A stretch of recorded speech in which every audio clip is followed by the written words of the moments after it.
South Africa is one of the most misunderstood countries in the world. A place often reduced to headlines. Conflict, division, a complicated past. But what if that picture is only part of the story? What if everything you thought you knew was incomplete? Because beneath the familiar narrative is a deeper history. One of powerful kingdoms. Of trade networks stretching across oceans. Of cultures that evolved over centuries. Long before European ships appeared on the horizon. This is not just a story about colonization. It's a story about what came before. And what was overlooked. Empty land. Waiting to be discovered. That's the myth. Southern Africa was never empty. Long before European arrival, the region was home to complex societies, organized, connected, and evolving. The kingdom of Mapungubwe, flourishing as early as the 11th century, developed social hierarchies, trade networks, and political authority centered on sacred leadership. Further north, Great Zimbabwe rose between the 11th and 15th centuries, its massive stone structures built without mortar, evidence of advanced engineering and centralized power. At its height, it controlled regional trade in gold and ivory, linking southern Africa to the wider Indian Ocean world. Communities across the region practiced agriculture, cattle herding, and long-distance exchange. Ironworking technologies spread over centuries, shaping tools, weapons, and economic systems. These were not isolated groups. They were connected. The insight is clear. Colonization did not introduce civilization. It encountered it. Isolated ruins. A lost city with no connections. That's the myth. Great Zimbabwe was never isolated. Between the 11th and 15th centuries, it stood at the center of a vast trade network. Gold mined inland moved through its territory, then traveled east to coastal ports like Kilwa Kisiwani. From there, it entered the Indian Ocean system, reaching Arabia, India, and even China. Archaeological finds tell the story clearly. Chinese porcelain. Persian glassware. Foreign coins. Objects that did not originate here, but arrived through exchange. This was not a remote settlement. It was a node in a global economy. The insight is simple. Southern Africa was not cut off from the world. It was part of it. One country. One language. That's the assumption. South Africa does not speak with a single voice.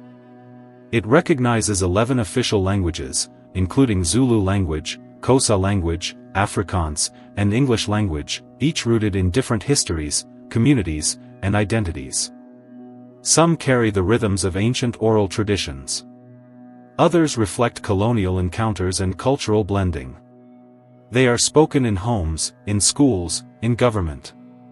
Sometimes side by side, sometimes overlapping. This is not fragmentation. It is coexistence. The insight is clear. South Africa is not defined by a single language. It is defined by many voices. All shaping the same nation. A blank point on the map. Discovered by Europeans.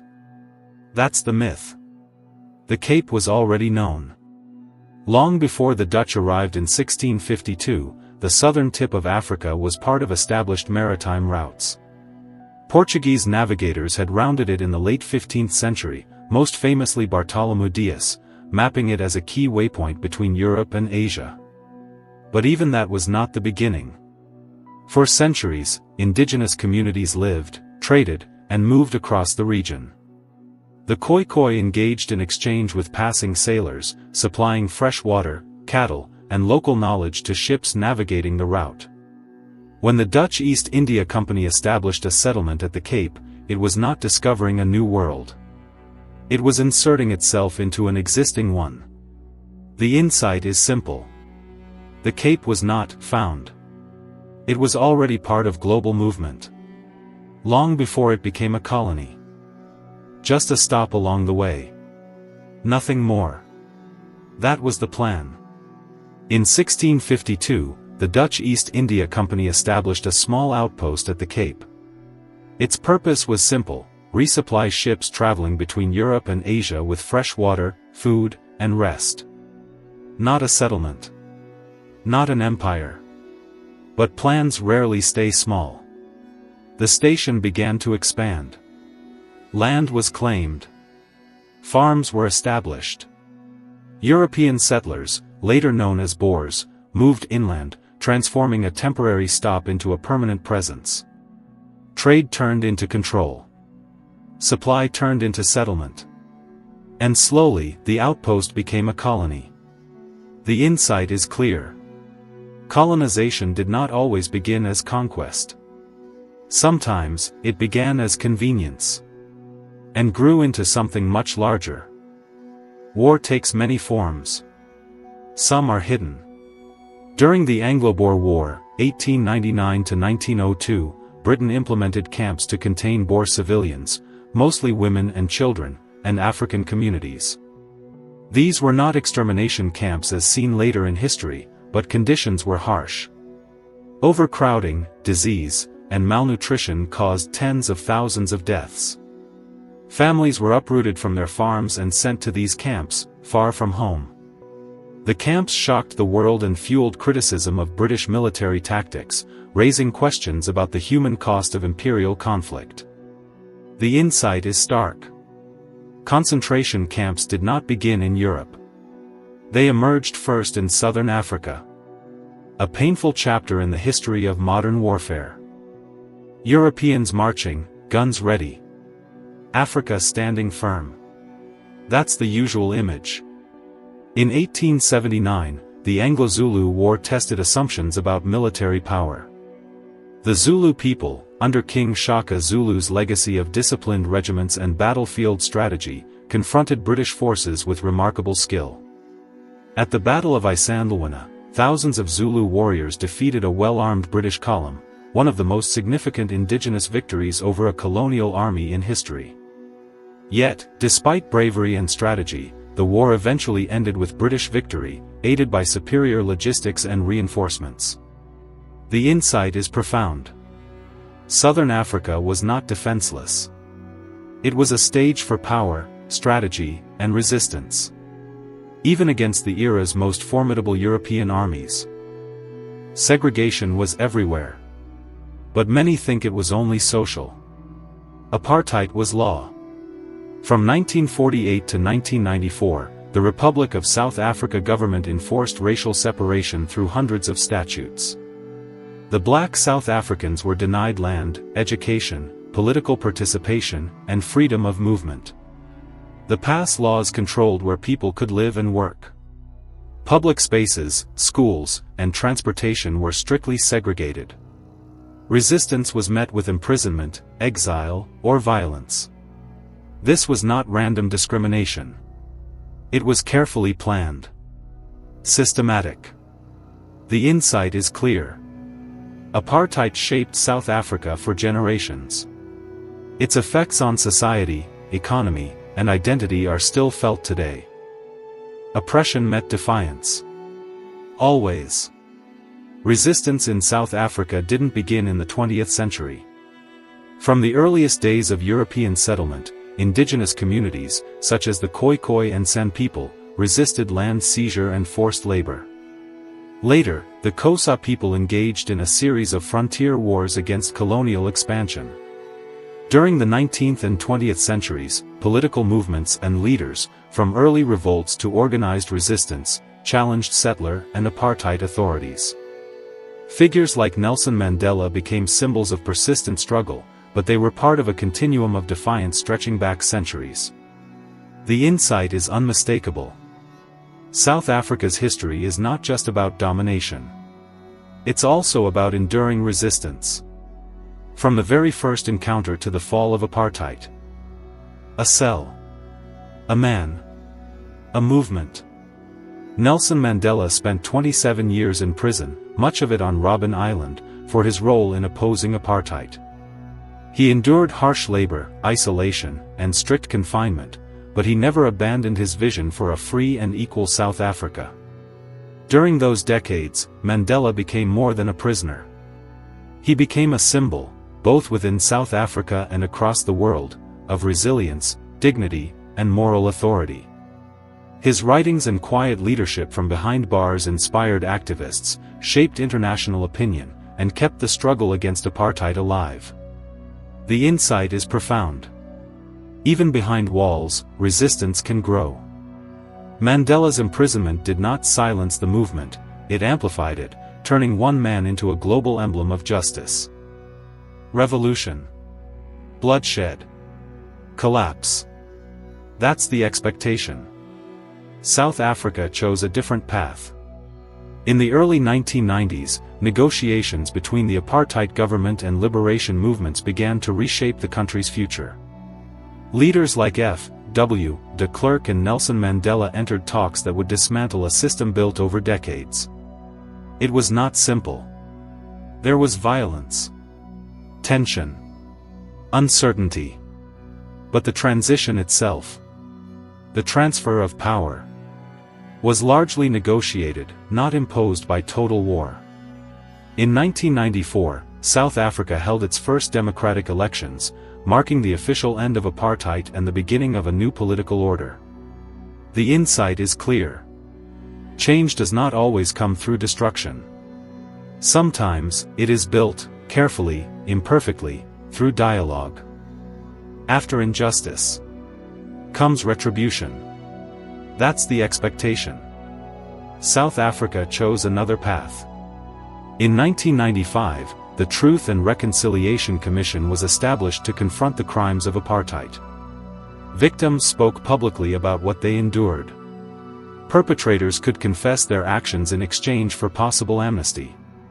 It was not about forgetting. It was about revealing. The process exposed torture, violence, and systemic abuse, placing them on record, no longer hidden. Chaired by Desmond Tutu, the commission emphasized accountability through truth rather than widespread punishment. Not everyone agreed. Some saw justice unmet.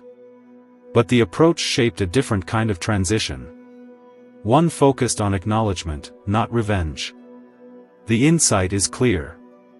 Healing a nation is not only about justice. Sometimes, it begins with truth. Resources. Industry. Scale. South Africa stands apart. By the late 20th century, it had become one of the most industrialized economies on the African continent, built on mining, manufacturing, and infrastructure. Gold and diamonds drove early growth, but over time the economy expanded into finance, energy, and advanced industry. Cities like Johannesburg grew into major economic hubs, anchored by institutions such as the Johannesburg Stock Exchange, one of the largest stock exchanges in the world by market capitalization. The country developed extensive rail networks, ports, and industrial zones, linking resource extraction to global markets. Its corporations and banks operate across the continent, making it a key player in African trade and investment. But the picture is uneven. Growth came with inequality. Wealth remained concentrated. The insight is clear. Powerful economies are not always balanced ones. South Africa's strength is undeniable. But so are the challenges that came with it. A stone in the dust. Then another. Everything shifts. In 1867, diamonds were discovered near what would become Kimberley. What followed was not a slow transformation, but a rush. Prospectors, investors, and fortune seekers flooded into the region, turning a remote area into the center of a global industry almost overnight. Companies consolidated control. Mines deepened. Wealth accelerated. Figures like Cecil Rhodes rose to prominence, building vast mining enterprises that would shape both the economy and the political future of the region. Diamonds did not just generate profit, they drew international attention, capital, and competition. Infrastructure expanded to support extraction and export. Labor systems hardened. Control over land intensified. The discovery marked a turning point. South Africa was no longer peripheral, it became central to global resource networks. The insight is clear. One discovery can redraw the map of power. And in South Africa, diamonds did exactly that. Two worlds. One country. The gap has deep roots. Under apartheid, policies forced millions of people into designated rural areas, often called homelands, while economic opportunity concentrated in cities. Movement was controlled. Land ownership restricted. Infrastructure unevenly developed. Cities like Johannesburg and Cape Town became centers of industry, finance, and services. Rural regions were left behind. Limited investment. Fewer jobs. Weaker access to education and healthcare. The system ended. The pattern remained. Today, urban areas continue to attract opportunity, while many rural communities face persistent inequality shaped by those earlier policies. The insight is clear. History does not disappear when laws change. Sometimes, it stays written into the landscape itself. One nation. Countless voices. South Africa is a living mosaic. Over centuries, indigenous cultures, European settlers, and Asian communities converged, each leaving marks on language, cuisine, music, and art. Zulu people and Xhosa people preserved traditional rituals alongside modern life. Afrikaners brought their language, architecture, and legal systems. Indian South Africans contributed cuisine, festivals, and commerce, especially around Durban. This blend is visible in cities, townships, and rural areas alike. It shows resilience, adaptation, and creativity over centuries of migration, displacement, and exchange. The insight is clear. South Africa is not a single story. It is many, woven together, sometimes clashing, often creating something unique. A small island. A forbidding prison. Robben Island sits just off the coast of Cape Town. For centuries, it held prisoners, from political dissidents to ordinary criminals, but it became most famous as the site where Nelson Mandela and other anti-apartheid leaders were confined. Life there was harsh. Prisoners labored in limestone quarries under the sun, endured strict rules, and were isolated from the outside world. Yet, in those conditions, leadership and solidarity flourished. Mandela and his fellow inmates continued to study, debate, and organize, turning confinement into a crucible of resistance. Over time, Robben Island transformed in the public imagination. It is remembered not just as a place of suffering, but as a symbol of endurance, moral courage, and the long struggle against oppression. The insight is unmistakable. Even in isolation, hope can become a force. Robben Island remains a powerful reminder of South Africa's resilience. Games on a field. But more than games. In South Africa, sport has always carried political weight. Rugby, historically associated with the white Afrikaner population, and football, popular among black South Africans, reflected broader social divisions during apartheid. When the country transitioned to democracy, leaders recognized sport's power to unite. The 1995 Rugby World Cup became a pivotal moment. President Nelson Mandela famously wore the Springboks jersey, bridging decades of racial tension. Football and rugby remain cultural pillars, showing how shared passion can influence identity, diplomacy, and reconciliation. The insight is clear. In South Africa, sport is never just sport. It is politics, pride, and nation-building, all played out on a field. Pages of law. A promise of equality. After decades of systemic oppression, South Africa adopted a constitution in 1996 that set a new standard. It enshrines not only political freedoms, but social and economic rights, guaranteeing access to housing, healthcare, and education alongside free speech, equality, and protection from discrimination. The Constitution also created institutions to uphold these rights, from an independent judiciary to a human rights commission. Its language reflects lessons learned from apartheid, that justice requires more than ending laws, it requires building safeguards for the vulnerable. It is admired worldwide for its ambition, clarity, and commitment to human dignity.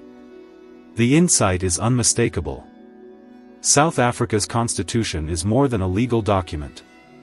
It is a blueprint for a society striving to balance freedom, equality, and reconciliation. History is never complete. Neither is South Africa's. The country continues to confront the legacies of colonialism, apartheid, and economic inequality. New leaders, social movements, and civic initiatives shape its future, addressing challenges in education, land reform, and social justice. Technology, culture, and global connections add layers to its story, while citizens debate and define what it means to belong to a democratic nation. South Africa's past informs its present, but it does not determine its future. The insight is clear. This is a nation still writing itself. Its story is ongoing, full of resilience, complexity, and possibility. History isn't just about the past. It shapes how we see the present. And sometimes, the truth is far more complex than the story we're told. Thank you so much for watching this video. Don't forget to like, subscribe, and share with your friends. Your support helps us bring more captivating, evidence-based content, stories that go beyond the textbook, uncovering the layers and lessons of history.